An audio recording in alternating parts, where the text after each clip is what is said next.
aqui é Tainá Bavaresco e você está ouvindo o podcast The Crime Brasil. O caso de hoje é a história de Jeffrey Dahmer. A história a seguir contém descrições de crimes extremamente violentos, tortura contra animais, necrofilia, canibalismo, lobotomia e dissecação de corpos. Ela não é indicada para pessoas sensíveis e é recomendada para maiores de 18 anos. As fontes principais de pesquisa foram os livros Arquivo Serial Killer Louco ou Cruel, da Ilana Kazoy, publicado pela editora Dark Side Books em 2017, e o livro Anatomia do Mal, o dossiê definitivo sobre assassinos em série, também publicado pela Dark Side Books, mas em 2013. O link de compra desses livros eu vou deixar na descrição do podcast, assim como as outras fontes de pesquisa. O artigo completo está no blog thecrimebrasil.com.br. Antes de começar a contar a história para vocês, eu acho importante reforçar os avisos de gatilho. Esse é um caso muito violento e eu vou descrever tudo que o Jeffrey fez com as vítimas. Entre essas coisas é a descrição de necrofilia, canibalismo, lobotomia, dissecação de corpos, entre outros. Então, se você não está num bom dia e você é sensível para esse tipo de assunto, eu recomendo que você não escute esse podcast. Procure por outras coisas e preserve sempre a sua saúde mental. Ela precisa ser o mais importante.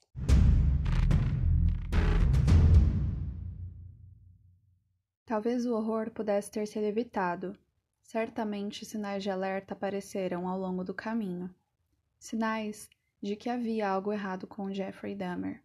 Algo de muito errado. Jeffrey Lionel Dahmer nasceu em 21 de maio de 1960 em Milwaukee, Wisconsin, nos Estados Unidos. Ele era filho de Lionel Dahmer e Joyce Dahmer. Jeffrey também tinha um irmão mais novo, que se chamava David Dahmer, nome escolhido pelo próprio Jeffrey. Jeffrey cresceu em Bath, Ohio, numa comunidade tranquila de classe média. Seu pai era químico e sempre estava ocupado com trabalho e pesquisas acadêmicas, então quase nunca estava em casa. Mas ele sempre deu muito carinho a Jeffrey, assim como sua mãe, embora ele não fosse tão próximo dela. Joyce e Lionel brigavam muito. O casamento deles era extremamente problemático e eles não se suportavam, mas permaneciam juntos. Lionel relatou tempos depois que Jeffrey nunca foi de se comunicar. Era como se ele sentisse algum tipo de aversão às pessoas, e que, desde pequeno, sempre foi quieto e isolado do convívio social. Não gostava de conversar com ninguém e, quando o fazia, era para dizer somente o necessário e encerrava aquele diálogo o mais rápido possível. Nem mesmo com o próprio irmão, David, Jeffrey conseguiu manter uma relação próxima e afetiva. Em entrevistas posteriores à sua prisão, Jeffrey descreve que tudo começou quando ele tinha entre 15 e 16 anos de idade. Nessa época, ele já fantasiava sobre sexo, controle, poder e domínio completo sobre outras pessoas. E descreve que existia muita excitação, medo, prazer e todas essas emoções se misturavam em sua cabeça, mas como ele era apenas um adolescente, não conseguia colocar em prática nenhuma de suas fantasias. Nessa mesma época, ele descobriu um fetiche em pele e ossos, e aproveitou que a sua casa ficava próxima a uma rodovia movimentada que sempre tinham animais que acabavam sendo atropelados e morriam na beira da estrada. E, gente, eu peço desculpas se estiver aparecendo no áudio aí, se der pra ouvir que tem um cachorro latindo, mas como vocês já sabem, né, quem escuta o podcast, eu gravo o podcast de madrugada, e assim, não tem outro horário que dê pra gravar melhor do que a madrugada. E infelizmente esse cachorro late o tempo inteiro. Então me perdoem, mas vai continuar o barulho porque eu não consigo ir lá fazer o cachorro parar de latir. Mas continuando. Ele passou a caminhar por ali à procura desses pequenos animais mortos. Quando encontrava, os colocava numa sacola para levar a um tipo de galpão no quintal de sua casa, onde ele fazia os mais variados experimentos. O que ele mais gostava de fazer era mergulhar em ácidos para que pudesse dissecá-los e ver como era o corpo deles por dentro. Ele deixava sua coleção de pequenos esqueletos de esquilos à mostra e também criou um cemitério de animais no quintal da sua casa. Seu pai não achava nada daquilo estranho, pois imaginava que se tratava de uma curiosidade científica aflorada no filho, e permitia que Jeffrey utilizasse os seus produtos químicos para realizar esses experimentos bizarros. Joyce também não se importava com o que Jeff fazia, e ainda existem muitos relatos que dizem que ela nunca se importou com Jeffrey e sempre foi negligente em relação a ele e ao que ele fazia. Isso ficou bastante evidente quando ela simplesmente o abandonou, mas essa é uma história que eu vou contar daqui a pouco. Jeffrey realmente achava ao máximo todas as experiências que ele fazia com esses animais mortos que encontrava pela estrada. Na graphic novel Meu Amigo Dahmer, Estudando com um Serial Killer, publicada pela editora Darkside Books e escrita por Darth Berk Darth, um amigo da época de colégio de Jeff, é relatado pelo autor que num certo dia, Dahmer reuniu alguns amigos em seu galpão e mostrou para eles os trabalhos que ele fazia com esses animais. Eles obviamente ficaram horrorizados, chamaram Jeff de louco e disseram que aquilo era nojento. Esse episódio foi suficiente para que Jeff se fechasse ainda mais e soubesse que contar para alguém sobre as suas fantasias sexuais e perturbadoras o tornariam, aos olhos dessas pessoas, em um louco, assim como seus amigos o consideraram. Então, ele nunca mais contou a ninguém sobre matar e estripar animais. Em 1976, Jeff começou a beber e em 1977, seu último ano no ensino médio, as coisas pioraram bastante. Ele estava visivelmente se tornando em um alcoolista e chegava nas aulas completamente bêbado. Darth descreve em seu livro que naquela época, anos 70, ser um viciado em álcool no ensino médio não era motivo de alerta, pois a cultura hippie estava em ascensão e, segundo ele, alguns professores chegavam a fumar baseados com seus alunos. Em 1978, o pai de Jeffrey pediu o divórcio e o casamento catastrófico que seus pais mantinham finalmente chegaria ao fim. Mas, algumas semanas antes da colação de grau de Jeffrey, sua mãe decidiu fugir com David para sua terra natal. Jeff perguntou para a mãe se ela o levaria também e ela disse que não, que era para ele ficar na casa aguardando Lionel chegar, e pediu para que Jeff não contasse a seu pai para onde ela estava indo, pois eles estavam em meio a um processo da guarda de David, e ela tinha medo de perdê-la por ser hipocondríaca. Jeffrey jurou que não contaria. Então sua mãe foi embora sem deixar dinheiro ou comida para Jeffrey. Ela simplesmente saiu pela porta e não voltou mais. Jeff se sentiu extremamente abandonado e rejeitado, e passou a desenvolver um medo muito grande do abandono. Somente Lionel acompanhou Jeff em sua formatura. Seu pai estudava para conquistar o PhD em Química e quase não ficava em casa, então ele deu dinheiro ao filho e pediu para que ele se cuidasse, até que conseguisse voltar para casa. Jeff usou o dinheiro para comprar bebidas e ficou por dias enchendo a cara. 2 semanas depois de sua colação de grau, Jeff decidiu procurar por animais mortos na beira da estrada com seu carro. Ele estava completamente bêbado e, enquanto procurava por animais, avistou um garoto pedindo carona. Era Stephen Hickins. E ele estava super empolgado, pois acabara de sair de um festival de músicas e aceitou na hora a carona oferecida por Jeff. Hickins tinha 18 anos e acabou aceitando ir para casa com Jeff para beber e fumar maconha. Ele adorou conversar com Jeff e passar um tempo com ele. Mas quando disse que precisava ir embora, Jeff imediatamente pegou uma barra de ferro e bateu na cabeça de Hickins, matando-o na hora. Jeff disse em depoimentos posteriores que só queria mantê-lo com ele. Ele sempre soube que era gay, pois todas as suas fantasias sexuais eram com homens, e esses homens normalmente estavam mortos. Ele sempre quis se sentir no controle total da situação, e ter o corpo de um homem que ele achava atraente à sua disposição era a concretização de todas as suas fantasias sexuais. Então, Jeff se masturbou em cima do corpo recém-assassinado de Stephen Hicks.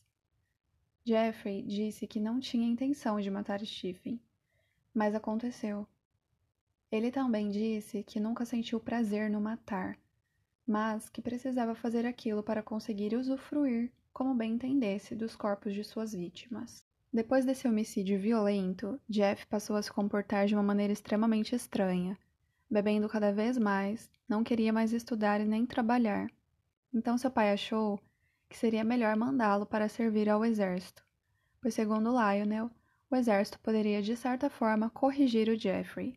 O tempo em que ele serviu ao exército realmente ajudou.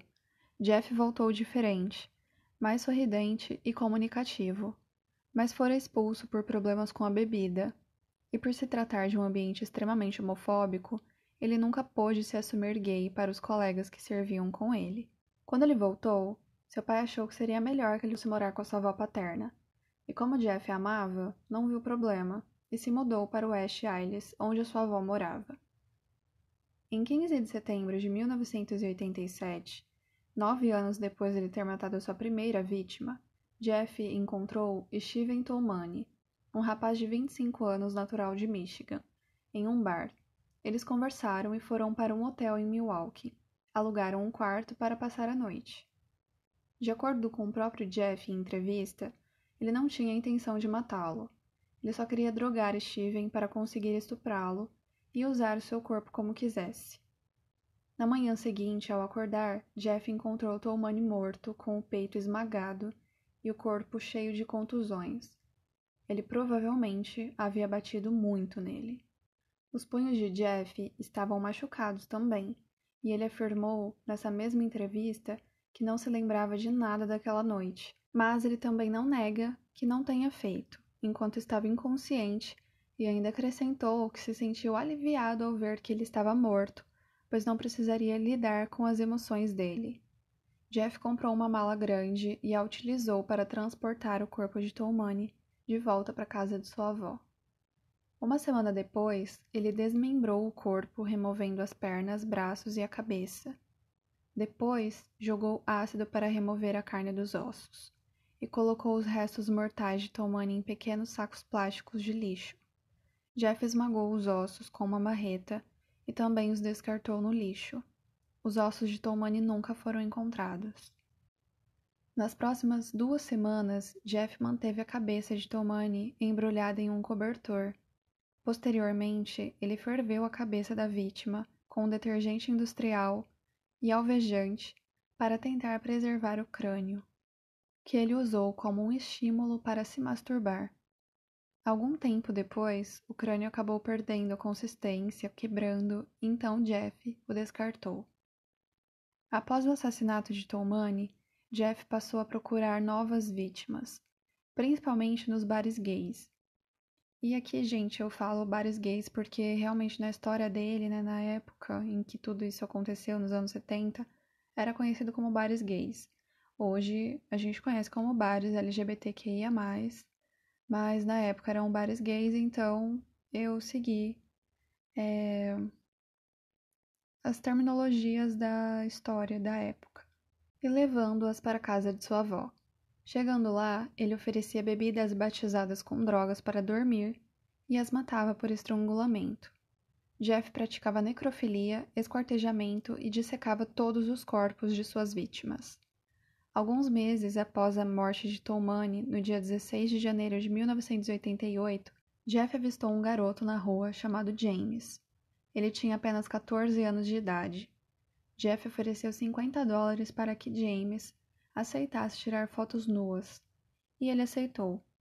Já na casa da avó de Jeff, ele convenceu James a fazer sexo oral nele, e quando a sua avó dormiu, ele o estrangulou.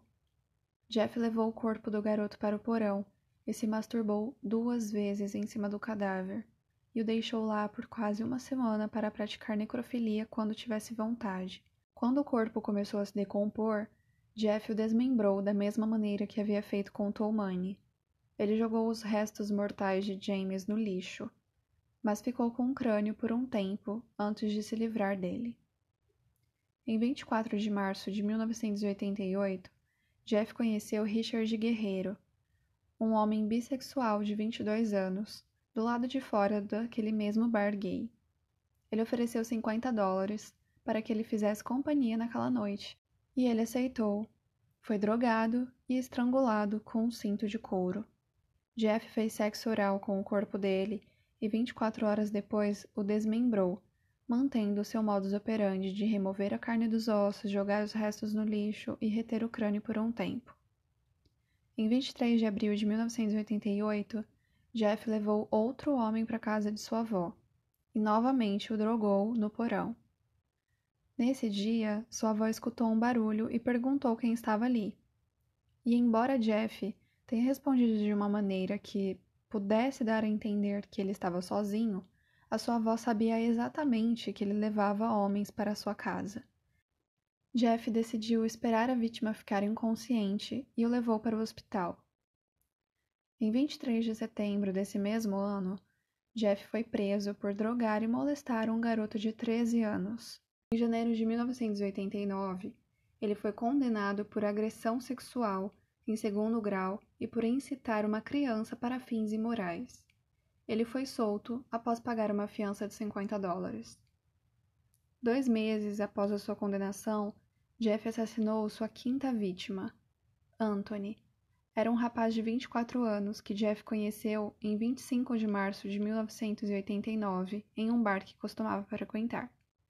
Segundo Jeffrey, ele se aproximou de Anthony sem intenção de cometer um crime. Jeff o levou para a casa de sua avó e eles fizeram sexo oral. Jeff drogou Anthony e o estrangulou. No dia seguinte, ele o decapitou e o dissecou.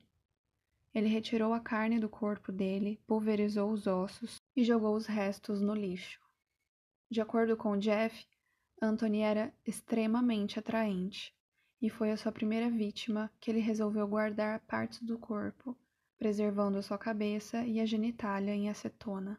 A avó de Jeff pediu para que ele se mudasse, afirmando que não aguentava mais ver ele trazendo homens para sua casa tarde da noite. Além disso, o cheiro que emanava do porão estava ficando fortíssimo, ainda que ela não encontrasse nada lá. Jeff resolve se mudar para um apartamento Oxford número 213, em Milwaukee. A região era conhecida por ter altos índices de criminalidade, mas como era perto de seu trabalho, a fábrica de chocolate, e o valor do aluguel era de apenas $300 por mês, ele resolveu ficar com o apartamento. Uma semana após ele se mudar para o apartamento 213, Jeff matou sua sexta vítima, Raymond Smith, um prostituto de 32 anos. O modus operandi foi exatamente o mesmo.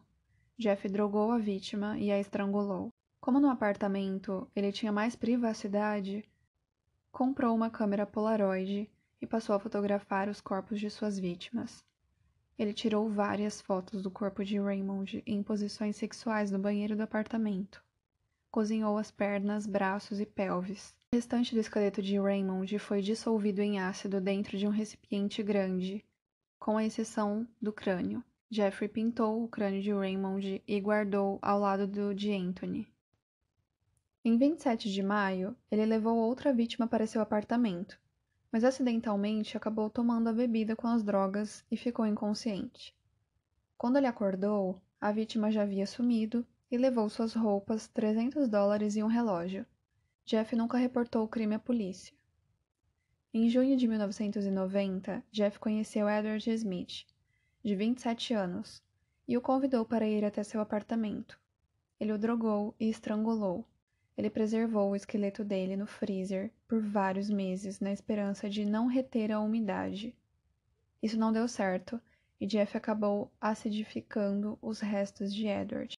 3 meses mais tarde, ele atraiu para seu apartamento Ernest Miller, um homem de 22 anos, nativo de Chicago, com uma oferta de $50 para passar a noite com ele.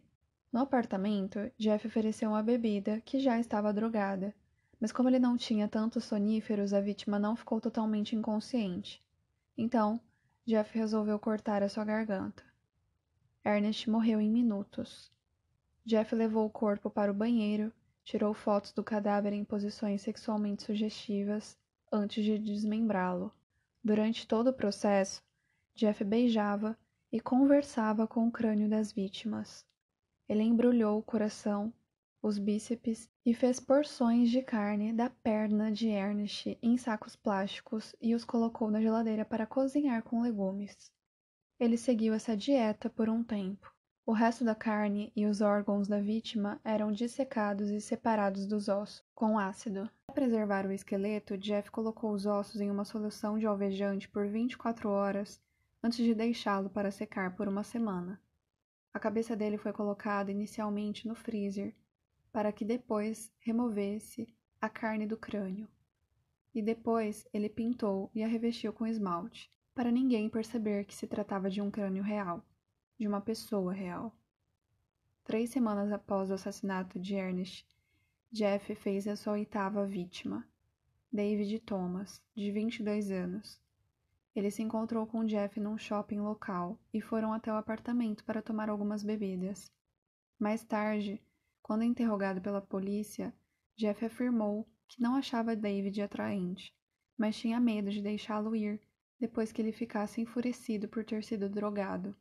Então, após deixá-lo inconsciente, com uma alta dose de soníferos, Jeff o estrangulou e desmembrou seu corpo. Apesar de ter tirado fotos do cadáver desmembrado, ele não manteve para si nenhuma parte do corpo. Depois dessa vítima, Jeff ficou quase 5 meses sem matar, embora algumas vezes tenha tentado atrair homens para seu apartamento. Em fevereiro de 1991, Jeff conheceu um jovem chamado Kurtz, de 17 anos, numa parada de ônibus. Ele o levou para o apartamento com a promessa de remuneração financeira caso ele posasse nu. Ele foi. Assim como nos outros 8 assassinatos, Jeff manteve um modus operandi, drogou a bebida e o estrangulou. Desmembrou seu corpo e manteve para si o crânio.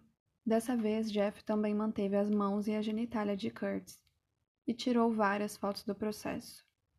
2 meses depois, em abril, Jeff encontrou Errol Lindsay, sua 10ª vítima, um garoto de 19 anos. Mesmo Lindsay sendo heterossexual, Jeff conseguiu atraí-lo para seu apartamento, onde o drogou. Enquanto a vítima estava drogada, Jeff tentou realizar um procedimento de lobotomia. Ele abriu um buraco na cabeça dele e injetou ácido no cérebro.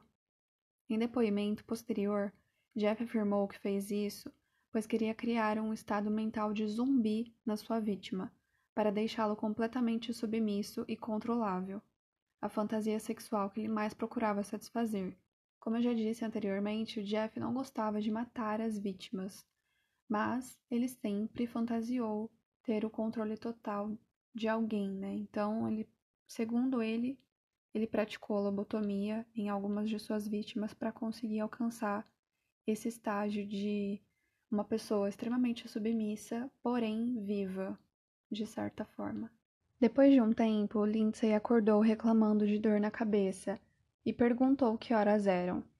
Vendo que seu experimento havia falhado, Jeff o drogou novamente e o estrangulou.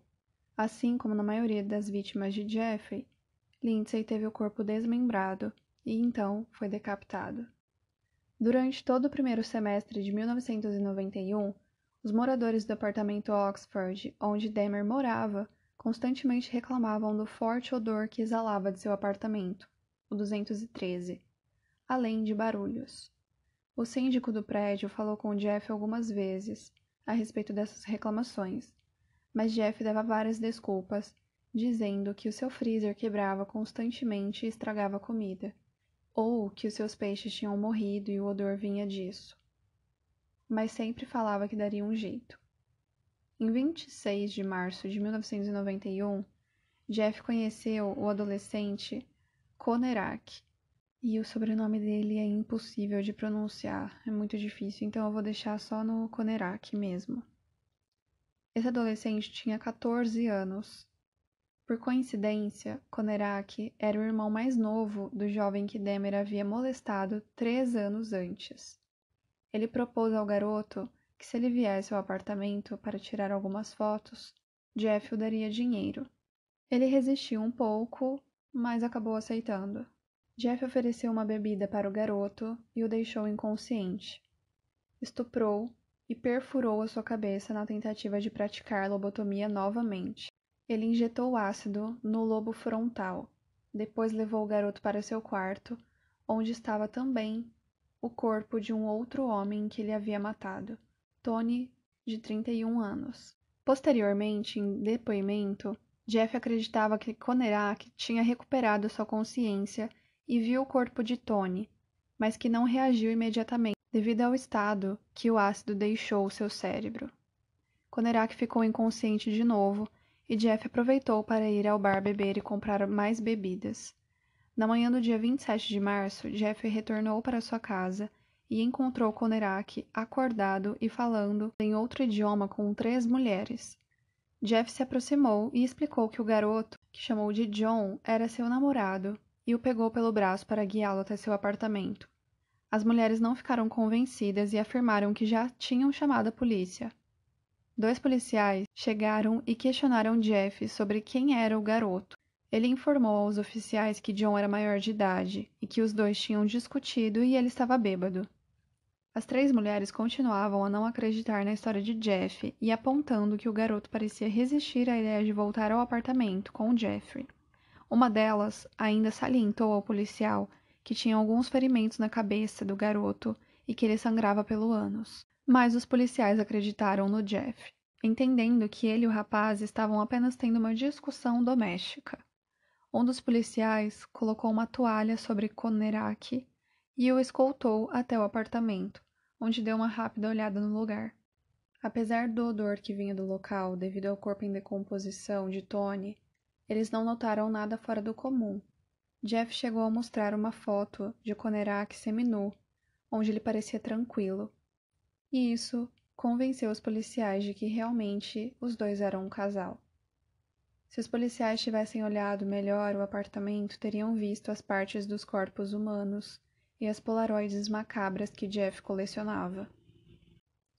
Eles também poderiam ter feito uma rápida checagem com a central sobre Jeff e saberiam que ele era um agressor sexual registrado, que já havia sido condenado por molestar uma criança, algo que justificaria uma busca em sua casa.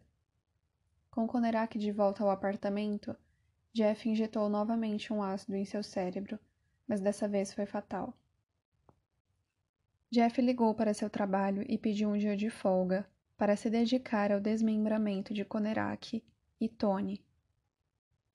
Ele guardou o crânio de ambos e dissolveu o restante dos corpos em ácido.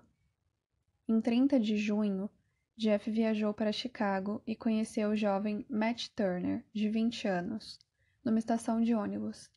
Ele o convenceu a viajar até Milwaukee com ele para tirar umas fotos profissionais. Jeff então o drogou, estrangulou e o desmembrou em seu apartamento. Turner nunca foi reportado como desaparecido por nenhum familiar ou conhecido. Uma semana depois, Jeff conheceu Jeremiah, de 23 anos, num bar e o atraiu para seu apartamento. Ele também foi drogado, assim como os outros. Mas dessa vez, Jeff perfurou seu crânio e injetou água fervente em seu cérebro, o que fez com que ele entrasse em coma. O jovem faleceu 2 dias depois. Em 15 de julho, Jeff conheceu Oliver Lace e o levou até seu apartamento. Os dois fizeram sexo e Dahmer o drogou. Dessa vez, Jeff queria prolongar a vida de Oliver, mas foi uma tentativa fracassada. Então, ele o estrangulou. Fez sexo com o cadáver antes de desmembrá-lo e colocou sua cabeça e coração no refrigerador. Oliver foi sua 16ª vítima. 4 dias depois, Jeff foi informado que havia sido demitido. Após receber a notícia, ele foi para as ruas e conheceu Joseph, de 25 anos. Eles foram para seu apartamento. Joseph foi estrangulado e o seu corpo foi jogado na cama de Dahmer, com um lençol por cima, onde ficou por dias.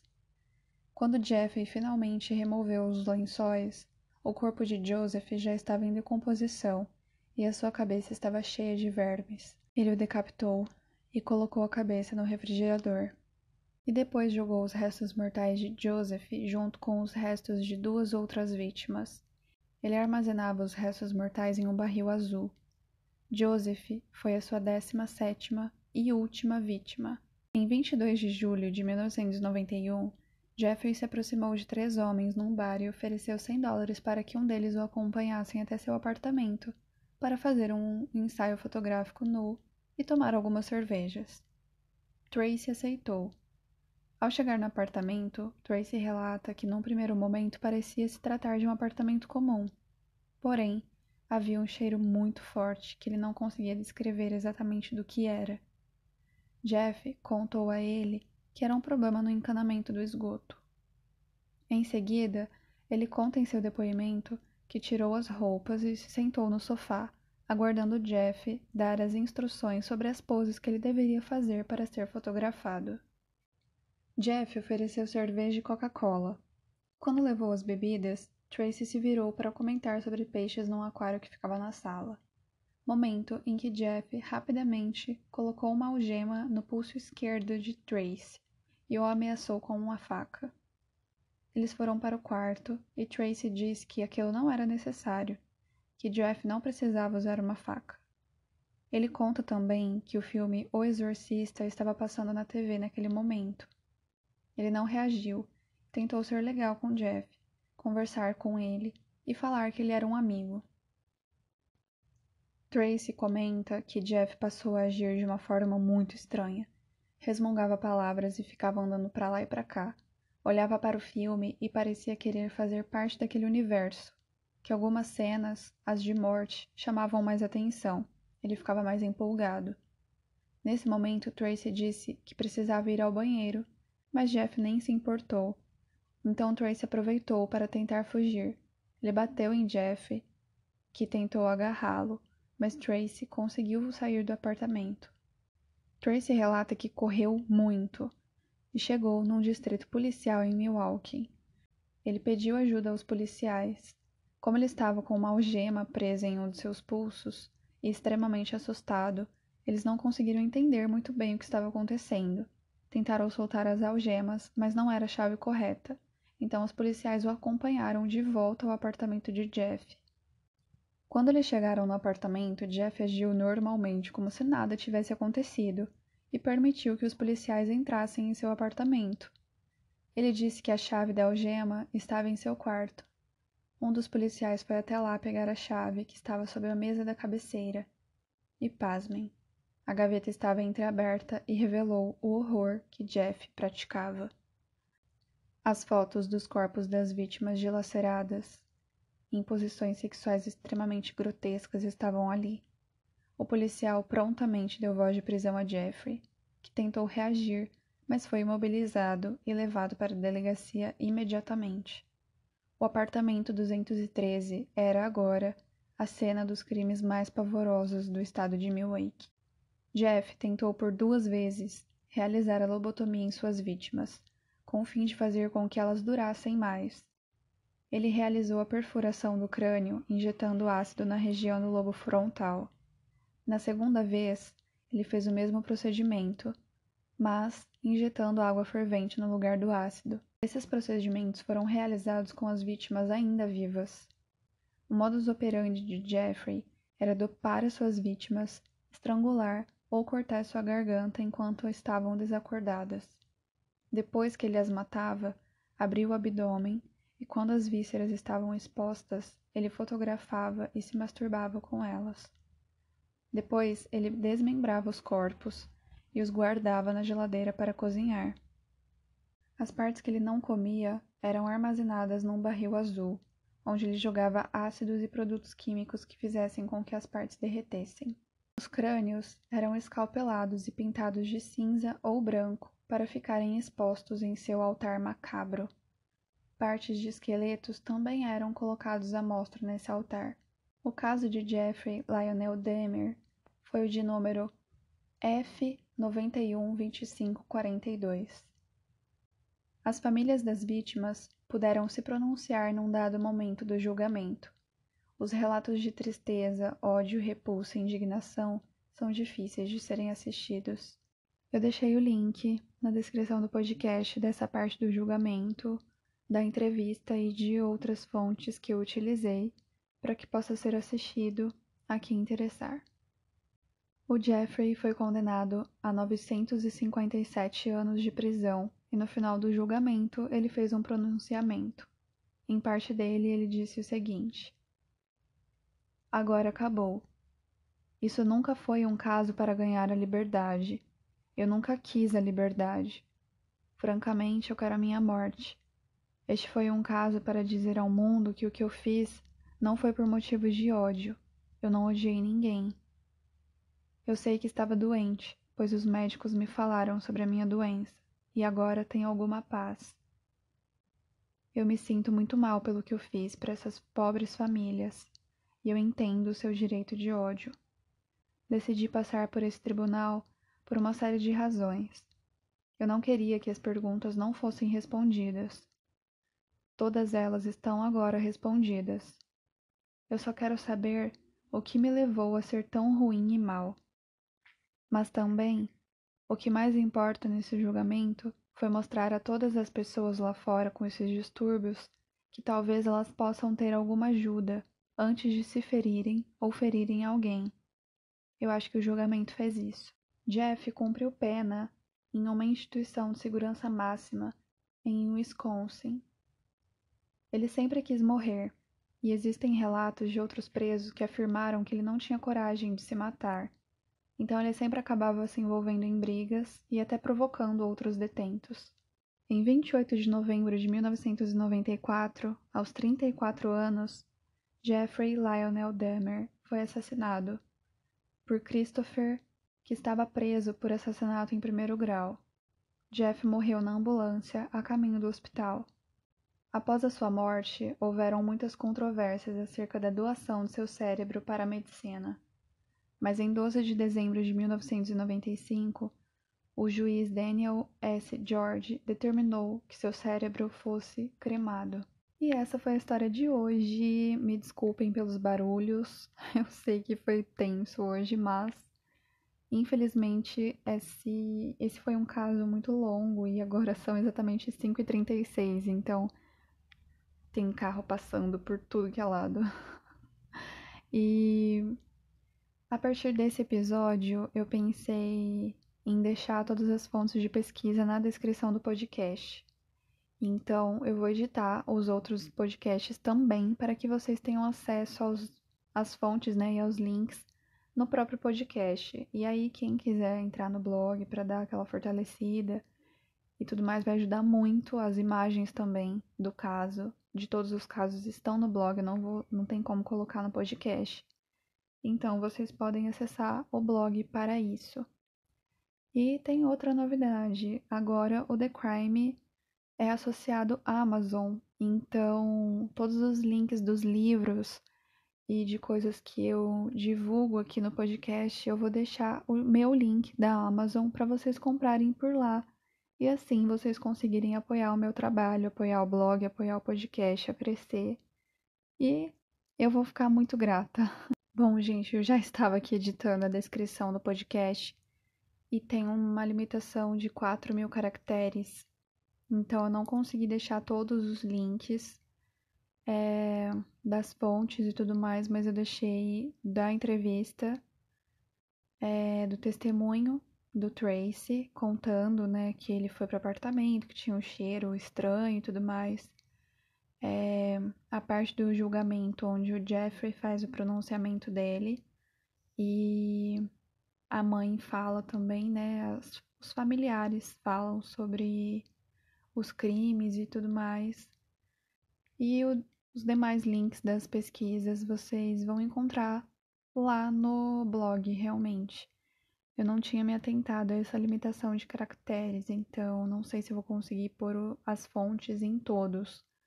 Mas o que eu conseguir colocar no podcast eu deixo aqui na descrição, tá bom? E não esqueçam de me seguir nas redes sociais. Meu Instagram é Tainá Bavaresco, Instagram The Crime é The Crime Brasil. E é isso. O site thecrimebrasil.com.br. Até o próximo episódio. Beijo!